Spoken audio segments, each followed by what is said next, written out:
Then we have our next speaker coming up. That's Grace Telford. She's a postdoc at Rutgers and is going to be talking about extremely metal-poor O stars in nearby galaxies, analogs of ionizing photon producers in the early universe.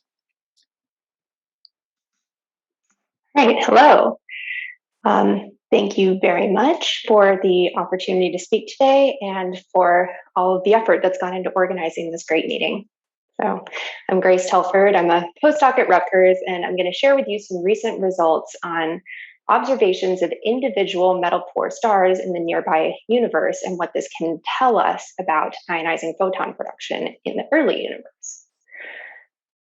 So we've heard a lot of talks this week about upcoming JWST observations, and that motivated the need to determine the properties of high redshift galaxies and their contribution to cosmic reionization. Now, these galaxies are star forming and haven't had much time to pollute their ISM with metals. So the light that we are observing from these galaxies is dominated by metal-poor massive stars. And to translate these observations into physical properties of galaxies and ionizing fluxes, we need to use stellar population synthesis models. And so this slide is just giving an overview of the many ingredients that go into these kinds of models. For this talk, I just want to focus on two ingredients, which are theoretical stellar evolution models, or isochrones, and template stellar spectra. And so both of these need to be validated against observations of many individual stars.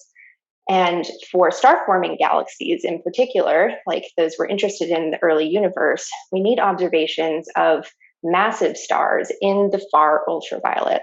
And I'll motivate that more a little later.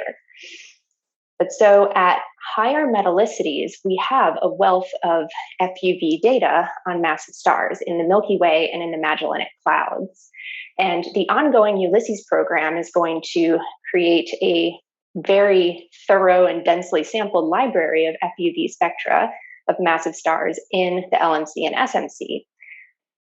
All of this data can calibrate our stellar models down to 20% solar metallicity, but at even lower metallicities, we have very, very few observations of individual massive stars. And this leaves our stellar population synthesis models highly uncertain for the young metal-poor galaxies that we're interested in understanding in the early universe.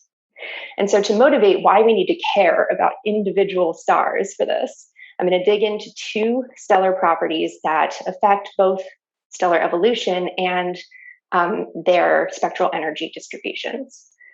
So first, we have mass loss rates. So massive stars drive winds from their surfaces by transferring momentum to metal lines in the photospheres. And there are various different theoretical prescriptions for how mass loss rates scale with stellar properties like luminosity, shown here. These models generically predict that lower metallicity stars have lower mass loss rates. And these models agree pretty well at higher metallicities, but when you start going to lower metallicities, like that of the SMC shown in this plot, different prescriptions make very different predictions for the mass loss rates we should expect to see. And it's important to get this right because mass loss rates will dictate stellar lifetimes and evolutionary pathways, but also their ionizing fluxes. So this is showing 4 theoretical stellar spectra where the difference between the orange line and the other 3 is a higher mass loss rate. And you can see that this stronger stellar wind strongly suppresses the most energetic ionizing photons from the star. And so we need far ultraviolet spectra of massive stars to probe the resonant wind-sensitive lines that can help us pin down mass loss rates at these low metallicities. Stellar winds can also remove angular momentum from the surfaces of stars, causing them to spin down over their lifetimes, as shown by this blue line here. At lower metallicities, when winds become weak, this process is less efficient, and so stars are predicted to not spin down and therefore maintain higher rotation rates over their lifetimes. And again, rotation is important for determining stellar lifetimes, evolutionary pathways, and surface properties. And all of this combines to boost ionizing photon production across the range of masses of O stars and across different metallicities. So the two solid lines in the plot on the right show models that include rotation, and they predict higher ionizing photon production. And so we need at least moderate resolution spectra of low metallicity stars to determine whether they really are rotating faster than their higher metallicity counterparts. So I hope I have motivated the need for new observations of metal poor O stars. And that is exactly what our team has set out to do. We targeted these three main sequence stars in nearby metal poor dwarf galaxies, spanning 3 to 14% solar nebular oxygen abundance. And we're looking at all of these stars during their main sequence lifetimes, the longest parts of their evolution. And I want to call special attention to the star in Leo P because this is the only confirmed O star in this extremely metal poor galaxy. And it is now the lowest metallicity O star that has been observed in the FUV. And it's the only one of our three targets that is powering a strong H2 region. And in fact, it's the only H2 region in that galaxy. So here are the new FUV spectra that we obtained using HST COS. I'm ordering the spectra from lowest to highest metallicity here. And if we focus on just this part of the FUV continuum where there are many iron transitions and other metal lines, you can see by eye that in the lowest metallicity star, the continuum is quite featureless. And as you go to higher metallicity, you can see these prominent, mostly iron lines. And so this is great because it's giving us an empirical constraint on the iron opacity in these stars. And that can inform the opacity of iron to ionizing photons in the extreme UV part of the spectrum. So moving now to wind-sensitive lines in these FUV spectra. I'm plotting the continuum normalized spectra as a function of velocity offset from the bluer line in each of these two panels. The diamonds on the right just show the positions of narrow ISM absorption features that are imposed on top of these stellar lines. And so I'm showing this nitrogen 5 and carbon 4 wind line. Now, starting with the highest metallicity star at the bottom, you can see these broad blue shifted absorption troughs. These are well-developed wind profiles, and they're indicating that this star in WLN has a relatively high mass loss rate. But if you look at the lower metallicity stars, there's really nothing visible in the nitrogen 5 transition and very weak stellar wind features in carbon 4. And so consistent with theoretical expectations, the lower metallicity stars do have very weak winds. And in future work, I'll be fitting detailed atmosphere models to measure the mass loss rates and do a quantitative comparison with these theoretical prescriptions for mass loss. And so moving now to rotation, there is a very useful complex of carbon 3 lines in these FUV spectra. There's actually 6 different lines that create a very highly structured photospheric feature. And so in each of these 3 panels, I'm showing a non-rotating model spectrum as the gray line. And you can see that this non-rotating model has a much more highly structured carbon 3 feature than what's observed in the data, shown in black. And so I can apply rotational broadening to the models and fit for the V sin I, projected rotation that best matches the data. When I do this, I find that the 2 lower metallicity stars in the sample are both fast rotators, so 290 and 370 kilometers per second. And this is very interesting because there have not been a lot of V sin I measurements below 10% solar metallicity, and these were not selected to be fast rotators in any way. So this is strongly suggestive that we do need to be accounting for stellar rotation when modeling low metallicity stellar populations. Okay, so to put these results in context, I use SED Fitting to infer the fundamental properties of these stars, especially their masses and ages or evolutionary states. And I fit models to the combined HST FUV spectra and near UV through near infrared photometry. And this is just showing an example fit to the star in Sextans A, but the takeaway here is all 3 of these stars are relatively low mass O stars, They're between 20 and 30 solar masses and on the main sequence, but not particularly young. And so to assess the quality of these SED fits, we can compare the detailed FOV line profiles in the models, shown in red here, with the data, shown in black.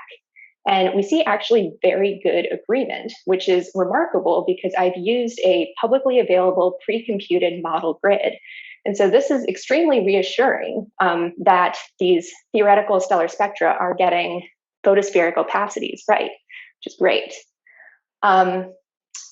With these stellar properties in hand, I can now construct comparison samples for each of our target stars with stars in the Small Magellanic Cloud that have also been observed with HST COS. And so this is a way of controlling for all of the stellar properties that might affect the spectral appearance except for metallicity. And so here I'm showing our lowest metallicity star in Leo P compared to its two SMC analogs. And you can see very clearly, particularly in the left panel, that the wind lines become much, much weaker when you go from 20% to 3% solar metallicity.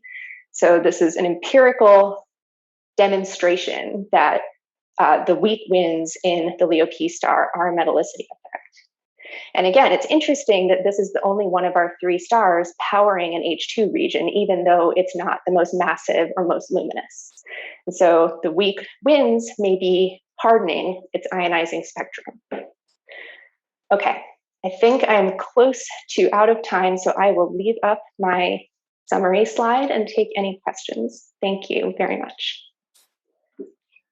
Thank you very much, Grace, for an interesting talk. Just wait a little bit for people to write their questions.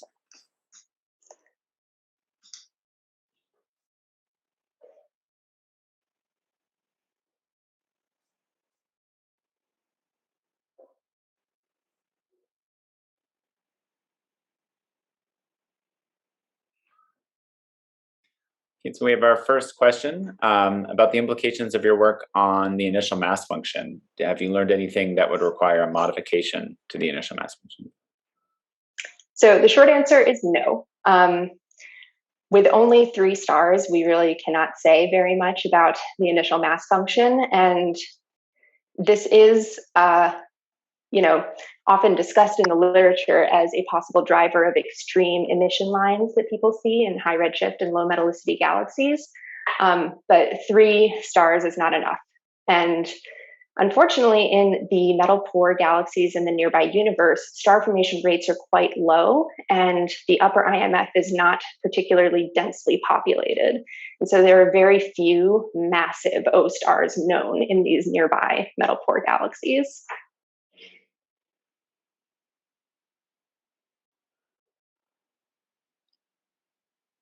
Following up on this, then maybe I can quickly ask a question. So you said there are very few, but what are the prospects of extending the sample? I mean, yeah, I think it's definitely worth an investment of observing resources to survey these galaxies and search for, more massive O stars. None are known to date, but that doesn't mean they're not hiding out there, particularly in highly extincted H2 regions, for example. Okay.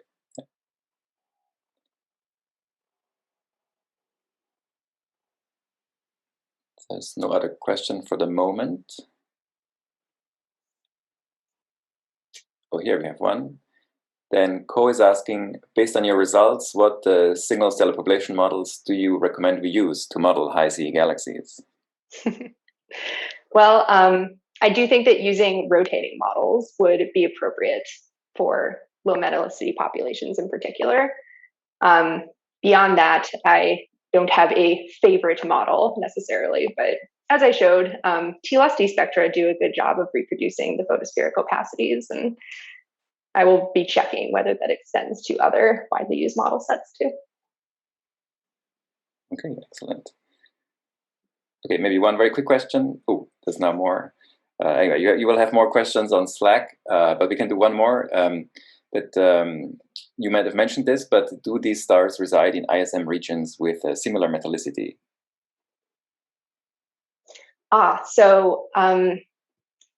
The abundances that I've quoted in this talk are gas phase oxygen abundances. Again, it will require detailed atmosphere modeling to determine the iron abundances of these stars. It is possible that the iron abundances are a bit different than the oxygen, but for now, we are assuming they're similar. Okay, thank you very much. Thank you. Thanks for a great talk.